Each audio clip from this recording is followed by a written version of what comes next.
ನಮಸ್ಕಾರ ವೀಕ್ಷಕರೇ, ತಮಗೆಲ್ಲರಿಗೂ ಯುಗಾದಿ ಹಬ್ಬದ ಹಾರ್ದಿಕ ಶುಭಾಶಯ ಹೇಳುತ್ತಾ ಇಂದಿನ ವಿಡಿಯೋದಲ್ಲಿ ನಾವು ಮಹಾರಾಷ್ಟ್ರ ರಾಜ್ಯದ ಪವಿತ್ರ ಪಟ್ಟಣವಾದ ಶಿರಡಿಯಲ್ಲಿರುವ ಸಾಯಿ ತೀರ್ಥ ಡಿವೋಷನಲ್ ಥೀಮ್ ಪಾರ್ಕ್ ಅನ್ನು ತೋರಿಸುತ್ತಿದ್ದೇವೆ.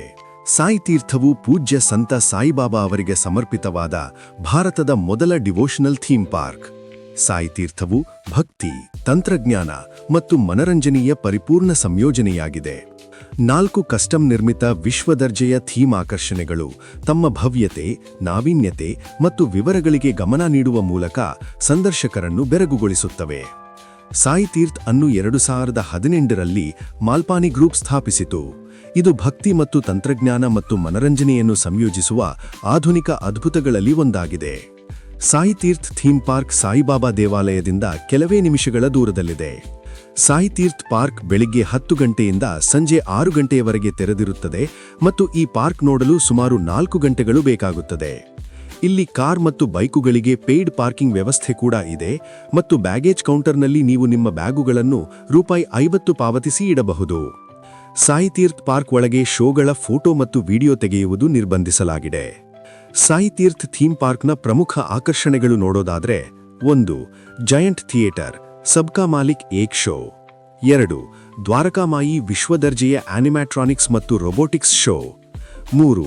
5D ಶೋ ಲಂಕಾ ದಹನ. 4. 5D show Kalia ಮರ್ದನ. 5. ಮುಷಕ್ Maharaj show. 6. ತೀರ್ಥಯಾತ್ರಾ, ಭಾರತದ ದೇವಾಲಯಗಳಿಗೆ ಆಧ್ಯಾತ್ಮಿಕ ಪ್ರಯಾಣ. ಟಿಕೆಟ್ ದರಗಳು: ನೀವು ಆನ್ಲೈನ್ನಲ್ಲಿ ಪ್ರವೇಶ ಟಿಕೆಟ್ಗಳನ್ನು ಖರೀದಿಸಿದರೆ ಅದು ₹599 ಪ್ಲಸ್ ತೆರಿಗೆಗಳು ಮತ್ತು ₹799 ಪ್ಲಸ್ ತೆರಿಗೆಗಳು. ಇನ್ನು ನೀವು ಆಫ್ಲೈನ್ನಲ್ಲಿ ಅಂದರೆ ನೇರವಾಗಿ ಸಾಯಿ ತೀರ್ಥ ಪಾರ್ಕ್ನಲ್ಲಿ ಖರೀದಿಸಿದರೆ ಅದು ₹649 ಪ್ಲಸ್ ತೆರಿಗೆಗಳು, ಸಾಮಾನ್ಯ ಟಿಕೆಟ್ ಮತ್ತು ₹849 ಪ್ಲಸ್ ತೆರಿಗೆಗಳು. ವಿಐಪಿ ಟಿಕೆಟ್ಗಳೊಂದಿಗೆ ಸಾಯಿ ತೀರ್ಥ ಥೀಮ್ ಪಾರ್ಕ್ ನಿಮಗೆ ಎಲ್ಲ ಪ್ರದರ್ಶನಗಳಲ್ಲಿ ಆದ್ಯತೆಯ ಪ್ರವೇಶ, ಮೀಸಲಾದ ಮುಂಭಾಗದ ಆಸನಗಳು, ಶಾಪಿಂಗ್, ಆಹಾರ ಮತ್ತು ಬ್ರೆವರೇಜ್ಗಳ ಮೇಲೆ ಕೊಡುಗೆ ಮತ್ತು ಒಂದು ಸಾಯಿ ಶಾಲು ಸಿಗುತ್ತದೆ. ನಿಯಮಗಳು ಮತ್ತು ಷರತ್ತುಗಳು: 3.3 ಅಡಿಗಿಂತ ಕಡಿಮೆ ಎತ್ತರದ ಮಕ್ಕಳು ಉಚಿತವಾಗಿ ಪ್ರವೇಶಿಸಬಹುದು. ನಿಮ್ಮ ಬಿಲ್ಗೆ ಹೆಚ್ಚುವರಿಯಾಗಿ 18% ತೆರಿಗೆಯನ್ನು ಸೇರಿಸಲಾಗುತ್ತದೆ. ಆಹಾರ, ಪಾನೀಯಗಳು ಮತ್ತು ಶಾಪಿಂಗ್ ಟಿಕೆಟ್ ಬೆಲೆಯಲ್ಲಿ ಸೇರಿಸಲಾಗಿಲ್ಲ. ಇವುಗಳಿಗೆ ನೀವು ಹೆಚ್ಚುವರಿ ಹಣವನ್ನು ಪಾವತಿಸಬೇಕಾಗುತ್ತದೆ. ನೀವು ಒಮ್ಮೆ ಟಿಕೆಟ್ ಖರೀದಿಸಿದರೆ ನಿಮ್ಮ ಹಣವನ್ನು ಮರಳಿ ಪಡೆಯಲು ಸಾಧ್ಯವಿಲ್ಲ. ನಮ್ಮ ವಿಐಪಿ ಟಿಕೆಟ್ಗಳೊಂದಿಗೆ ಸಾಯಿ ತೀರ್ಥ ಥೀಮ್ ಪಾರ್ಕ್ಗೆ ನಿಮ್ಮ ಭೇಟಿಯನ್ನು ಹೆಚ್ಚಿಸಿ, ನಿಮಗೆ ಆಧ್ಯಾತ್ಮಿಕ ಜ್ಞಾನೋದಯ ಮತ್ತು ವಿಶೇಷ ಮತ್ತು ಪ್ರೀಮಿಯಂ ಅನುಭವವನ್ನು ನೀಡುತ್ತದೆ. ಹಾಗಾದರೆ ಬನ್ನಿ ಒಂದೊಂದೇ ಆಕರ್ಷಣೆಗಳನ್ನು ನೋಡೋಣ. ಮೊದಲಿಗೆ ಜೈಂಟ್ ಥಿಯೇಟರ್, ಸಬ್ಕಾ ಮಲಿಕ್ ಏಕ್ ಶೋ. ಈ ದೈತ್ಯ ರಂಗಮಂದಿರವು 36x72 ಗಾತ್ರದ ಸಿನಿಮಾ ಪರದೆಯನ್ನು ಹೊಂದಿದೆ. ಸಾಯಿಯವರ ಜೀವನವನ್ನು ಆಧರಿಸಿ ವಿಶೇಷವಾಗಿ ನಿರ್ಮಿಸಲಾದ 1 ಗಂಟೆಯ ಚಲನಚಿತ್ರವನ್ನು ನಿಮ್ಮ ಸಮಯಕ್ಕೆ ತಕ್ಕಂತೆ ಪ್ರತಿದಿನ ಹಲವಾರು ಬಾರಿ ಇಲ್ಲಿ ಪ್ರದರ್ಶಿಸಲಾಗುತ್ತದೆ. ಭಾರತದಾದ್ಯಂತದ ಯಾವುದೇ ಅತ್ಯುತ್ತಮ ಚಿತ್ರಮಂದಿರಗಳಲ್ಲಿ ಚಲನಚಿತ್ರ ಪ್ರೇಕ್ಷಕರು ಅನುಭವಿಸಿದ ಅತ್ಯುತ್ತಮ ನಾಟಕಗಳಲ್ಲಿ ಈ ನಾಟಕ ಅನುಭವವು ಒಂದಾಗಿರುತ್ತದೆ. ದ್ವಾರಕಾಮಾಯಿ ವಿಶ್ವದರ್ಜೆಯ ಆನಿಮ್ಯಾಟ್ರಾನಿಕ್ಸ್ ಮತ್ತು ರೋಬೋಟಿಕ್ಸ್ ಶೋ. ಸಾಯಿಬಾಬಾ ಸ್ವತಃ ಜೀವಂತವಾಗಿ ಬಂದು ಉದ್ಯಾನವನದಲ್ಲಿ ಹಾಜರಿದ್ದ ಪ್ರತಿಯೊಬ್ಬ ಸಂದರ್ಶಕರೊಂದಿಗೆ ಮಾತನಾಡುವುದನ್ನು ಊಹಿಸಿ ಪ್ರತಿಯೊಬ್ಬ ಭಕ್ತರ ಆಸೆ ಮತ್ತು ಕನಸು ನನಸಾಗುತ್ತದೆ. 10 ನಿಮಿಷಗಳ ಈ ವಿಶಿಷ್ಟ ಪ್ರದರ್ಶನವನ್ನು ವಿಶ್ವದರ್ಜೆಯ ಆನಿಮ್ಯಾಟ್ರಾನಿಕ್ಸ್ ಮತ್ತು ರೋಬೋಟಿಕ್ಸ್ ಮತ್ತು ಪ್ರದರ್ಶನ ನಿಯಂತ್ರಣ ತಂತ್ರಜ್ಞಾನವನ್ನು ಬಳಸಿ ರಚಿಸಲಾಗಿದೆ. ಇದು ಸಂದರ್ಶಕರನ್ನು ಉಸಿರುಗಟ್ಟಿಸುತ್ತದೆ. ಈ ಪ್ರದರ್ಶನಕ್ಕಾಗಿ 100 ವರ್ಷಗಳ ಹಿಂದೆ ಇದ್ದಂತೆಯೇ ಪ್ರಾಚೀನ ದ್ವಾರಕಾಮಾಯಿ ರಚನೆಯನ್ನು ರಚಿಸಲಾಗಿದೆ. 250 ಸಂದರ್ಶಕರ ಆಸನ ಸಾಮರ್ಥ್ಯದೊಂದಿಗೆ ಈ ಪ್ರದರ್ಶನವು ಖಂಡಿತವಾಗಿಯೂ ನೀವು ಹೆಚ್ಚು ಎದುರು ನೋಡುತ್ತಿರುವ ಆಕರ್ಷಣೆಯಾಗಿದೆ. 5D ಶೋ ಲಂಕಾ ದಹನ್. ಲಂಕಾದಲ್ಲಿ ಹನುಮಂತನ ಸಾಹಸವನ್ನು ವಿವರಿಸುವ ಅದ್ಭುತ 5D ಅನುಭವವನ್ನು ನಿಮಗಾಗಿ ತರುತ್ತದೆ. ಸಾಯಿ ತೀರ್ಥದ ಪ್ರಮುಖ ಆಕರ್ಷಣೆಗಳಲ್ಲಿ ಲಂಕಾ ದಹನ್ ಕೂಡ ಒಂದು. ಎಲ್ಲಾ ವಯಸ್ಸಿನ ಪ್ರೇಕ್ಷಕರು ಇದನ್ನು ಆನಂದಿಸುತ್ತಾರೆ. ಲಂಕಾ ದಹನ್ 5D ಚಲನಚಿತ್ರವು ಗಾಳಿ, ನೀರು, ಚಲನೆ, ಧ್ವನಿ ಮತ್ತು ಸ್ಪರ್ಶ ಸೇರಿದಂತೆ ಹೆಚ್ಚುವರಿ ಅಂಶಗಳೊಂದಿಗೆ ಹನುಮನ ಸಾಹಸವನ್ನು ಜೀವಂತಗೊಳಿಸುತ್ತದೆ. 5D show Kalia ಮರ್ದನ. ಸಾಯಿ ತೀರ್ಥದಲ್ಲಿ ನಮ್ಮ ರೋಮಾಂಚಕ ಕಾಲಿಯಾ ಮರ್ದನ 5D ಪ್ರದರ್ಶನದೊಂದಿಗೆ ನಟಖಟ್ ಕೃಷ್ಣನ ಮೋಡಿ ಮಾಡುವ ಜಗತ್ತನ್ನು ಅನುಭವಿಸಲು ಸಿದ್ಧರಾಗಿ. ಈ ಆಕರ್ಷಕ ಪ್ರದರ್ಶನವು ಬಾಲ್ಯದಲ್ಲಿ ಶ್ರೀಕೃಷ್ಣನ ಪ್ರಸಿದ್ಧ ಕಥೆಯನ್ನು ಹೇಳುತ್ತದೆ. ಅಲ್ಲಿ ಅವನು ಯಮುನಾ ನದಿಯ ನೀರನ್ನು ವಿಷಪೂಡಿಸಿದ ಬಲಿಷ್ಠ ಸರ್ಪ ಕಳಿಯನನ್ನು ಎದುರಿಸುತ್ತಾನೆ. ಈ ಪ್ರದರ್ಶನವನ್ನು ನಿಜವಾಗಿಯೂ ವಿಶೇಷವಾಗಿಸುವುದು 5D ರಂಗಮಂದಿರ ಅನುಭವ.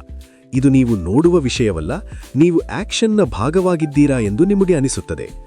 ಕಥೆಯ ಹರಿವಿನೊಂದಿಗೆ ಆಸನಗಳು ಚಲಿಸುತ್ತವೆ ಮತ್ತು ನೀರಿನ ಸ್ಪ್ರೇಗಳು, ಗಾಳಿ ಮತ್ತು ಮಂಜಿನಂತಹ ಪರಿಣಾಮಗಳು ಅನುಭವವನ್ನು ಇನ್ನೂ ನೈಜವಾಗಿಸುತ್ತವೆ.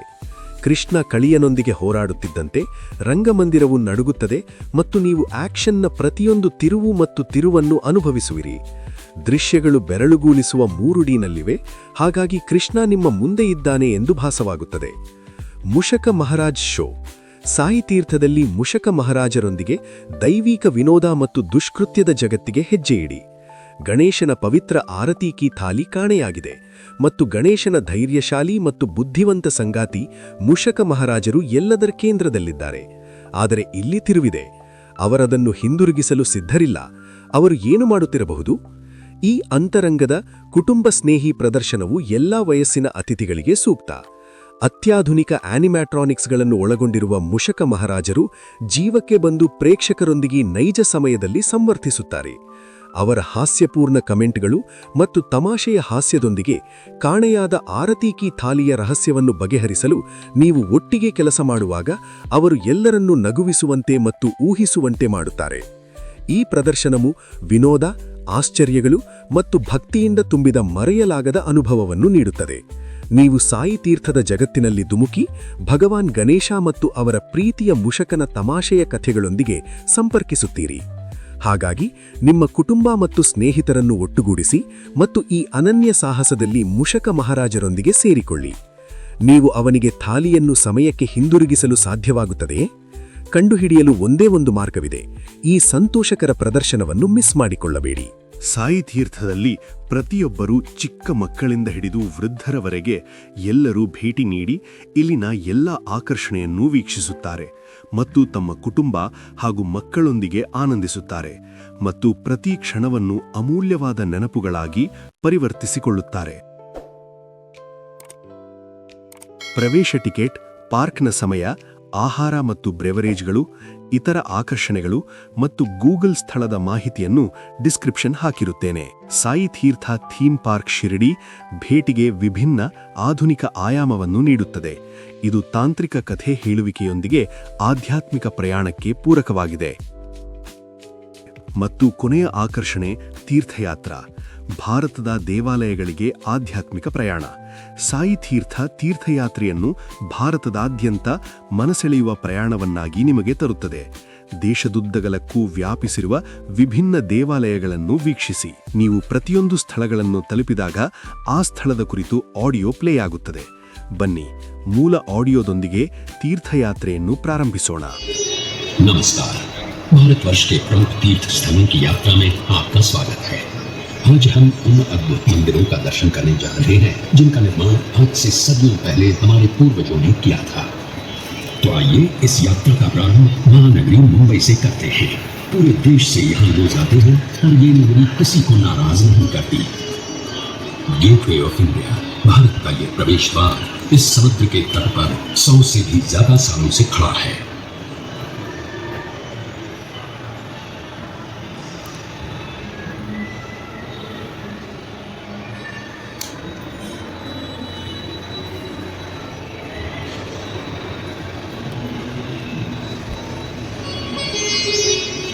यहाँ के जो प्रमुख मंदिर हैं उनमें से एक है श्री गणेश जी का श्री सिद्धि विनायक मंदिर। तो पहले दर्शन करते हैं श्री गणेश जी के और दर्शन करने के साथ ही साथ ले लेते हैं गणपति बाप्पा का आशीर्वाद भी।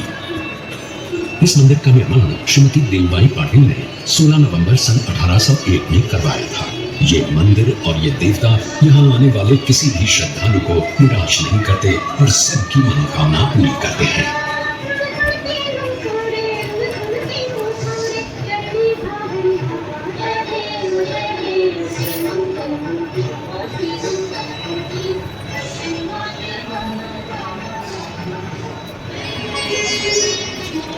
मुंबई से अब सीधे चलते हैं गुजरात। भगवान श्री कृष्ण का ये प्राचीन द्वारकाधीश मंदिर 2000 वर्षों से अधिक समय से यहाँ बसा हुआ है। मान्यता ये है कि द्वारका नगरी में भगवान श्री कृष्ण का निवास ठीक इसी स्थान पर हुआ करता था। गोमती नदी के किनारे बसे इस मंदिर के 2 द्वार हैं, मोक्ष द्वार और स्वर्ग द्वार। 4 धामों में से एक है ये द्वारकाधीश मंदिर। हर साल यहाँ कृष्ण जन्म का उत्सव बड़े धूमधाम से मनाया जाता है।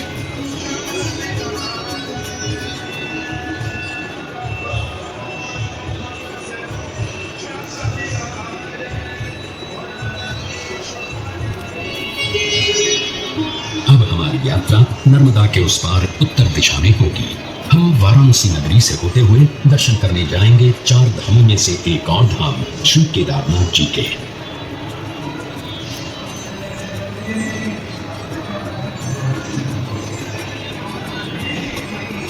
केदारनाथ शिव जी का मंदिर है। इसे खुद पांडवों ने बसाया था, ऐसा माना जाता है। आज का जो मंदिर है उसकी रचना 1200 साल पुरानी है। इस मंदिर के द्वार हर साल केवल अक्षय तृतीया से कार्तिक पूर्णिमा तक यानी लगभग 6 महीने खुले रहते हैं।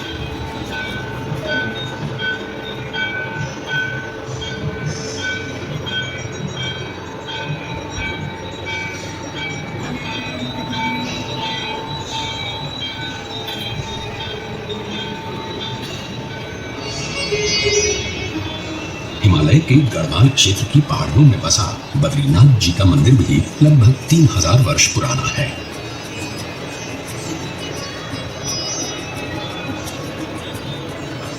भगवान विष्णु के इस मंदिर का उल्लेख महाभारत, भागवत पुराण, पद्म पुराण इन सभी ग्रंथों में पाया जाता है।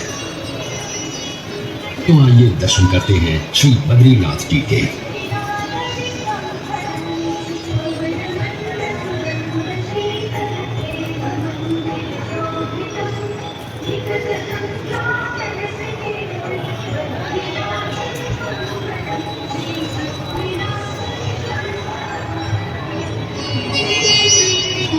सदियों से लाखों करोड़ों लोग आषाढ़ी एकादशी के दिन भगवान विट्ठल के दर्शन के लिए महाराष्ट्र के पंढरपुर पहुंचते हैं।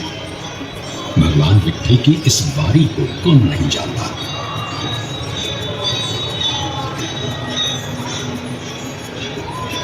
और 100 साल पुराना ये मंदिर भक्त पुंडलिक की भक्ति का प्रमाण भी है और महाराष्ट्र की संत परंपरा का आधार भी।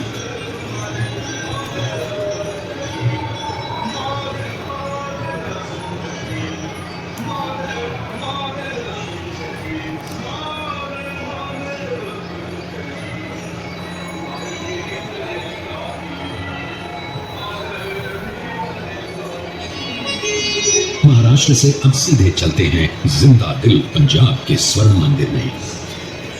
सिखों के चौथे गुरु श्री गुरु रामदास जी ने ये मंदिर 1577 में बनवाया था और 18वीं सदी में महाराजा रणजीत सिंह जी ने 750 किलो स्वर्ण अर्पण करके दरबार साहिब को सोने से सजाया था।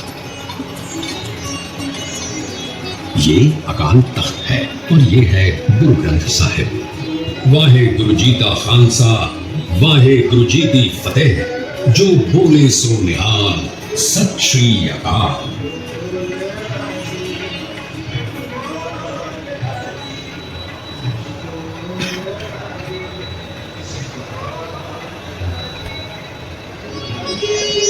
हमारा अगला पड़ाव है पुरी का जगन्नाथ मंदिर, जिसमें बसे हैं साक्षात भगवान श्री कृष्ण यानी जगन्नाथ, बलभद्र यानी बलराम और सुभद्रा। भगवान जगन्नाथ का ये मंदिर सुप्रसिद्ध 4 धामों में से एक है और 4 धाम की यात्रा की शुरुआत भी यहीं से की जाती है। सन 1174 में कलिंग देश के राजा अनंत वर्मा ने इस मंदिर का निर्माण करवाया था और तब से भगवान जगन्नाथ की रथ यात्रा पूरे विश्व में विख्यात है।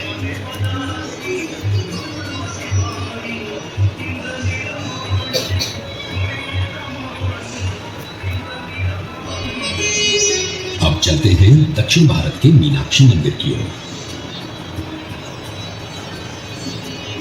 मीनाक्षी जो देवी पार्वती का रूप है, उनके मंदिर का ये 1000 स्तंभों का दालान है।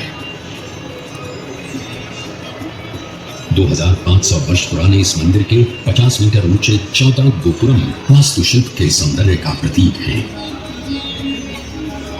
इस मंदिर में 33,000 मूर्तियां हैं और यहाँ दर्शन के लिए रोज 15,000 से भी अधिक भक्त आते हैं।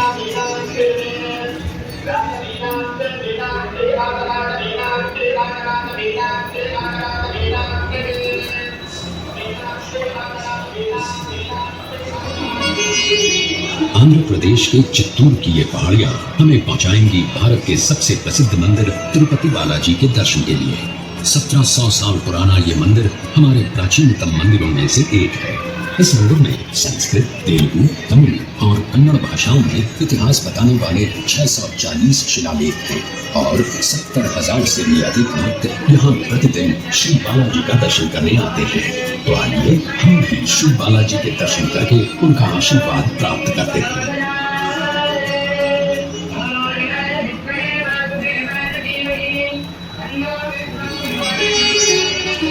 अब इस तीर्थ यात्रा के समापन का समय आ गया है, पर इसे समाप्त करने से पहले चलते हैं शिरडी और ले लेते हैं साईं बाबा का आशीर्वाद।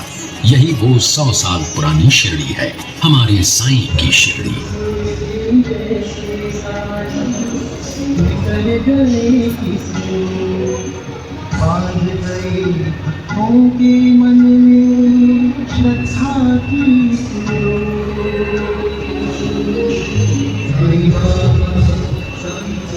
तो अब अनुमति दे साईं बाबा के आशीर्वाद के साथ इस तीर्थ यात्रा का समापन करते हैं। ಈ ವಿಡಿಯೋವನ್ನು ಇಲ್ಲಿಗೆ ಮುಗಿಸೋಣ. ನಮ್ಮ ಈ ವಿಡಿಯೋ ನಿಮಗೆ ಇಷ್ಟವಾದಲ್ಲಿ ಲೈಕ್ ಮಾಡಿ, ಶೇರ್ ಮಾಡಿ ಹಾಗೂ ಕಮೆಂಟ್ ಮಾಡಿ. ಈ ವಿಡಿಯೋವನ್ನು ನಿಮ್ಮ ಫ್ರೆಂಡ್ಸ್ ಮತ್ತು ಫ್ಯಾಮಿಲಿಗೆ ಶೇರ್ ಮಾಡಿ. ಮತ್ತೆ ಇದೇ ರೀತಿ ಮತ್ತೊಂದು ವಿಡಿಯೋದೊಂದಿಗೆ ಭೇಟಿಯಾಗೋಣ. ಧನ್ಯವಾದಗಳು ವೀಕ್ಷಕರೇ.